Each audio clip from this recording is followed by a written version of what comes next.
ಕನ್ನಡ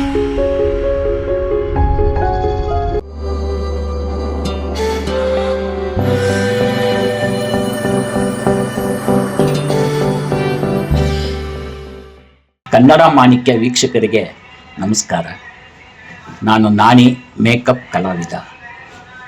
ನಾನು ಮೂಲತಃ ರಂಗಭೂಮಿಯಿಂದ ಬಂದವನು.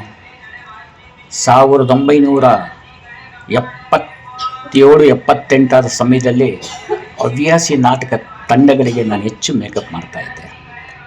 ಬೆನಕ, ಸಮುದಾಯ, ರಂಗಸಂಪದ, ಸೂತ್ರಧಾರ, ಈ ಥರ ಸುಮಾರು ನಾನು ಒಂದು ತಿಂಗಳಲ್ಲಿ 20 ದಿನ ನಾನು ರವೀಂದ್ರ ಕಲಾಕ್ಷೇತ್ರದಲ್ಲೇ ಬ್ಯುಸಿಯಾಗಿರ್ತಾ ಇದ್ದೆ. ಆ ನಂತರದ ದಿನಗಳಲ್ಲಿ ಕಲಾತ್ಮಕ ಚಿತ್ರಗಳು ಮತ್ತು ಟಿ ವಿ ಸೀರಿಯಲ್ಲು ನಮ್ಮಲ್ಲಿ ಅಂತ ಒಂದು ಹೊಸ್ದಾಗಿ ಆವಾಗ ತಾನೇ ಪ್ರಾರಂಭ ಆಗಿತ್ತು. ಅದು ಬರೀ ಬೆಂಗಳೂರು ಅಷ್ಟೇ ಬರ್ತಾಯಿತ್ತು ನಮ್ಮಲ್ಲಿ. ಅದನ್ನು ನಾನೇ ಮೇಕಪ್ ಮಾಡ್ತಾಯಿದ್ದೆ. ಆನಂತರ ಪ್ರೀತಿ ಪ್ರೇಮ ಅಂತ, ಅದು ಟಿ ವಿ ಸೀರಿಯಲ್ಲೇ. ಬೇರೆ ಅದು ಚಂದನ ಬಿಟ್ಟರೆ ಮತ್ತು ಇನ್ನು ಯಾವ ಸೀರಿಯಲ್ ಕೂಡ ಇರಲಿಲ್ಲ ಆ ಕಾಲದಲ್ಲಿ. ಅದನ್ನು ಸುಮಾರು ಸೀರಿಯಲ್ಗಳಿಗೆ ನಾನು ಮೇಕಪ್ ಮಾಡ್ತಾಯಿದ್ದೆ. ಅದರಲ್ಲಿ ಎಲ್ಲ ಕಾದಂಬರಿಗಳ, ಈ ಸಣ್ಣ ಕಾದಂಬರಿಗಳ ಕಥೆಗಳನ್ನೇ ಎಲ್ಲ ಮಾಡ್ತಾಯಿದ್ರು. ಅದರಲ್ಲಿ ಆರ್ತಿಯವರು ಸಹ ಡೈರೆಕ್ಷನ್ ಮಾಡಿದರು. ಅವರೇ ಒಂದು 54 ಎಪಿಸೋಡ್ಗಳನ್ನ ಅವರು ಡೈರೆಕ್ಷನ್ ಮಾಡಿದರು. ಆ ಸೀರಿಯಲ್ಗಳಿಗೆಲ್ಲ ನಾನೇ ಮೇಕಪ್ ಮಾಡ್ತಾಯಿದ್ದೆ. ನಂತರ ಶಂಕರ್ ನಾಗ್ ಅವರ ಮಾಲ್ಗುಡಿ ಡೇಸ್, ಆ ಮಾಲ್ಗುಡಿ ಡೇಸ್ಗೂ ಸಹ ನಾನೇ ಮೀಠಾಯಿವಾಲೆಯಿಂದ ನಾನು ಮೇಕಪ್ ಮಾಡಿದ್ದೀನಿ. ನಂತರದ ದಿನಗಳಲ್ಲಿ ನಾನು ಹೆಚ್ಚು ಚಲನಚಿತ್ರಗಳಿಗೆ ಮೇಕಪ್ ಮಾಡ್ಕೊಂಡು ಹೋದೆ. ಅದರಲ್ಲಿ ಮುಖ್ಯವಾಗಿ ಸುನೀಲ್ ಕುಮಾರ್ ದೇಸಾಯಿ ಅವರ ಮೊದಲನೇ ಚಿತ್ರ ತರ್ಕ. ಈ ತರ್ಕ ಚಿತ್ರದಿಂದ ನಾನು ಬೆಳದಿಂಗಳ ಬಾಳೆ, ತರ್ಕ, ಉತ್ಕರ್ಷ,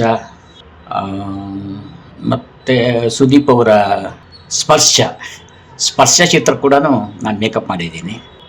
ದರ್ಶನ್ ಅವರ ಚಿತ್ರ ಲಂಕೇಶ್ ಪತ್ರಿಕೆ, ಆ ಚಿತ್ರಕ್ಕೂ ನಾನು ಅವ್ರ ಮೇಕಪ್ ಮಾಡಿದ್ದೀನಿ. ಇಡೀ ಸಿನಿಮಾಗೆ ನಾನು ಮೇಕಪ್ ಮಾಡಿದ್ದೀನಿ. ನಂತರದ ದಿನಗಳಲ್ಲಿ ರವಿಚಂದ್ರನ್ ಅವರ ಚಿತ್ರ ಪುಟ್ನಂಜ ಇಂದ ಹಿಡಿದು ಆನಂತರದ ಸುಮಾರು ಚಿತ್ರಗಳಿಗೆ ನಾನು ಕನಸುಗಾರವ್ರಿಗೂ ನಾನು ಮೇಕಪ್ ಮಾಡಿದ್ದೀನಿ. ನನಗೆ ಹೆಚ್ಚು ಅನುಭವ ಮತ್ತು ಮೇಕಪ್ಪಲ್ಲಿ ಒಂದು ವಿಶೇಷವಾದ ಒಂದು ಆಳವಾಗಿ ವರ್ಕ್ ಮಾಡಿದ್ದು ಅಂದರೆ ಮಾಲ್ಗುಡಿ ಡೇಸಲ್ಲೇ. ಅಲ್ಲಿ ನಮಗೆ ವಾರಕ್ಕೊಂದು ಸಾರಿ ಅವಾಗ ನಾವೇನು ಅವ್ರು ಕತೆ ಮಾಡ್ತಾರೆ, ಅವರೇನು ವಿಷಯಗಳನ್ನ ಚರ್ಚೆ ಮಾಡ್ತಾರೆ, ಮೇಕಪ್ಪಲ್ಲಿ ಹೇಗಿರಬೇಕು ಅಂತ ಒಂದು ಡಿಸ್ಕಷನ್ನೇ ಆಗ್ತಾಯಿತ್ತು. ನಾವೆಲ್ಲ ತಯಾರಿ ಮಾಡಿಕೊಂಡು ಎಲ್ಲ ಇಡೀ ಸ್ಕ್ರಿಪ್ಟೇ ನಮ್ಮ ಹತ್ರ ಇರ್ತಾಯಿತ್ತು. ಯಾವ ಸೀನು ಯಾವುದು ಹೇಗೆ ಏನು ಅಂತ ತಿಳ್ಕೊಂಡು ಅದನ್ನು ನೋಡಿಕೊಂಡೇ ನಾವು ಮೇಕಪ್ ಮಾಡ್ತಾಯಿದ್ವಿ ಅವಾಗ. ಅದರಿಂದ ಭಾರಿ ಇನ್ವಾಲ್ವ್ಮೆಂಟು, ಎಲ್ಲ ಜವಾಬ್ದಾರಿನೂ ನಮಗೆ ಇರ್ತಾಯಿತ್ತು. ಸಿಚುವೇಶನ್ಗಳು, ಸನ್ನಿವೇಶಗಳು ಎಲ್ಲ ನೋಡಿಕೊಂಡು ನಾವು ಮೇಕಪ್ ಮಾಡಬೇಕಾಗಿತ್ತು. ಅದರಲ್ಲಿ ಸ್ವೀಟ್ ವೆಂಡರಲ್ಲಿ ವಿಶೇಷವಾದ ಒಂದು ಮೇಕಪ್ ಅನಂತ್ನಾಗ್ ಅವರಿಗೆ 70 ವರ್ಷದ ಮೇಕಪ್ ಮಾಡಬೇಕಾಗಿತ್ತು. 70 ವರ್ಷ. ಆ ಮೇಕಪ್ ಮಾಡೋದಕ್ಕೆ 1 hour ಆಗ್ತಾಯಿತ್ತು.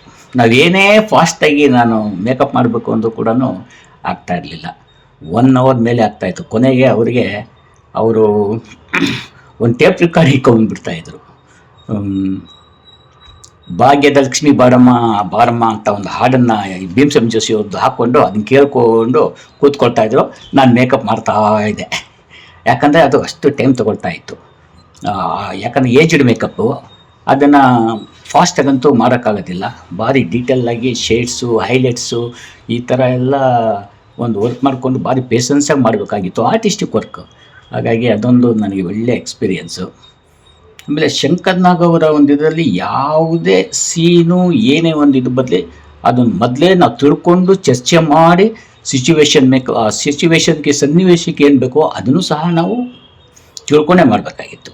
ಆ ನಂತರ ದಿನಗಳಲ್ಲಿ ರವಿಚಂದ್ರನ್ ಅವರ ಸಿನಿಮಾ ಪುಟ್ನಂಜದಲ್ಲಿ ಎಲ್ಲ ಪಾತ್ರಗಳಿಗೂ ನಾನೇ ಮೇಕಪ್ ಮಾಡಿದ್ದು.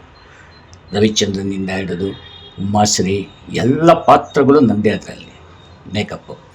ಅದರಲ್ಲಿ ನಮಗೆ ಒಂದು ಹೊಸ ಅನುಭವ ಅಂದರೆ ಉಮಾಶ್ರೀ ಅವರಿಗೆ ಒಂದು ಏಜ್ಡ್ ಮೇಕಪ್ ಮಾಡಿದ್ದು.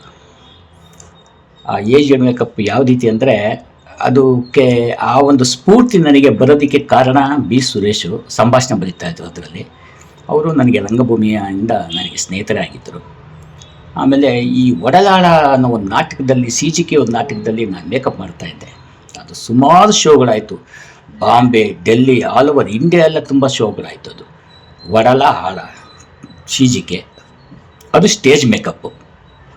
ಇಲ್ಲೂ ಬಿ ಸುರೇಶ್ ಅವರು ಏನಾರ ಮಾಡಿ ನಮ್ಗೆ ಇಲ್ಲಿ ನಿನ್ನ ಸ್ಟೈಲಲ್ಲಿ ಏಜ್ಡ್ ಮೇಕಪ್ ಬೇಕು ಅನ್ನೋ ಥರದಲ್ಲಿ ಡಿಸ್ಕಷನ್ ಮಾಡಿದ್ವಿ. ಹೇಳಿದ್ರು. ನಾವು ಕೂತ್ಕೊಂಡು ಆಲೋಚನೆ ಮಾಡಿ ಎಲ್ಲ ಥರದಲ್ಲಿ ಏನು ಮಾಡೋದು ಸರೋಗುತ್ತೆ ಅಂತ ಒಂದು ಹೊಸ ಪ್ರಯೋಗ. ಉಮಾಶ್ರೀ ಅವರಿಗೆ ಫೋಟೋಗ್ರಫಿಗೆ ಶೂಟ್ ಆಗೋ ಥರದಲ್ಲಿ ಏಜ್ಡ್ ಮೇಕಪ್, ಫೋಟೋಗ್ರಫಿ ಮೇಕಪ್, ಅದನ್ನು ಯಾವ ರೀತಿ ಶೇಡಲ್ಲಿ ಎಷ್ಟು ಹೈಲೈಟ್ಸು ಏನು ಮಾಡೋದು ಸರೋಗುತ್ತೆ ಅಂದ್ಬಿಟ್ಟು ಒಂದು ಟೆಸ್ಟಿಂಗ್ ಎಲ್ಲ ಮಾಡಿ ಕೊನೆಗೆ ನಾನು ಅದು ಮಾಡಿದೆ. ಅದು ಆ ಪಿಕ್ಚರಲ್ಲಿ ತುಂಬ ಚೆನ್ನಾಗಿ ಮೂಡ್ ಬಂತು. ಒಳ್ಳೆಯ ಹೆಸರು ಕೂಡ ನನಗೆ ಬಂತು. ಅದರಲ್ಲಿ ನನಗೆ ಸ್ಟೇಟ್ ಅವಾರ್ಡು ಕೂಡ ಅನೌನ್ಸ್ ಮಾಡಿದರು. ಆನಂತರ ಅದು ರೀಮೇಕ್ ಸಿನಿಮಾ ಅಂದ್ಬಿಟ್ಟು ಅದನ್ನು ಕ್ಯಾನ್ಸಲ್ ಮಾಡಿದ್ರು. ಅದೊಂದು ನನಗೆ ಒಳ್ಳೆ ಅನುಭವ ಕೊಟ್ಟಂಥ ಮೇಕಪ್.